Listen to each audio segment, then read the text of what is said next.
નમસ્કાર મિત્રો, દર વર્ષની જેમ આ વર્ષે પણ આપણે રાષ્ટ્રીય માર્ગ સલામતી મંથ 2026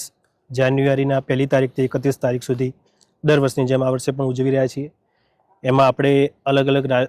રોડ સેફ્ટીના લગતા જે કાર્યક્રમો હોય છે, રેડિયમ પટ્ટી લગાવવું, રોડ સેફ્ટી અંતર્ગત જે રેલી આજે આયોજન કરવામાં આવી છે, સ્કૂલોમાં પ્રોગ્રામ કરવા, એ રીતે આપણે ટ્રાય કરીએ છીએ કે લોકોમાં બને એટલી વધારે જાગૃતિ ફેલાય રોડ સેફ્ટી લગતી, અને લોકો બને એટલું વધારે જે ગોલ્ડન રૂલ કહેવાય છે ટ્રાફિકના, કે હેલ્મેટ પહેરવું, સીટ બેલ્ટ બાંધવું, ઓવર સ્પીડિંગ ના કરવું, ભયજનક રીતે વાહન ના ચલાવવું જેવા નિયમો છે, અને રાહદારીઓને જે એક્સિડન્ટ થાય છે એ ટાઈમે એમને મદદ કરવી, એવા મુદ્દાઓ આપણે એમને જાગૃતિ ફેલાવવા માટે ફેલાવી રહ્યા છીએ। અને આજે બી આપણા રેલીમાં મુખ્ય ઉદ્દેશ એ જ છે કે લોકો બને એટલું જે જોવે, શીખે અને એ જ પોતાની ફેમિલીમાં અને પોતાના બધામાં એપ્લાય કરે, એ જ આપણો ઉદ્દેશ છે આ રેલીનો પણ।